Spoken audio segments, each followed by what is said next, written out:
guys, hello guys, hello guys. Good evening guys. Ay, good mo. Good afternoon pala guys. Good afternoon.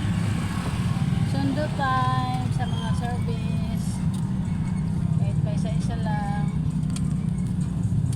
Ayan si Shamara guys. O, ayan, sundo ko guys. Hey Shamara. Say hello, hi Shamara. Mag-hi ka naman Shamara. Shamara. Hi. Ay, naantok kasi ng aga gumising eh. Gising ng alaan. Anong oras ang gising mo? 4:30, alas 5.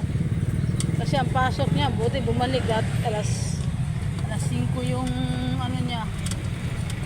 Talaga paano? Buti bumalik ng 6:30 yung pasok mo. Sobrang aga kasi. Ayan guys, oh, Sumara guys, oh. Antok na yan guys eh. Antok na si Shamara guys. Antok na si Shamara. Yeah, ma. Like. Antok na. Wala ka mga ng ano.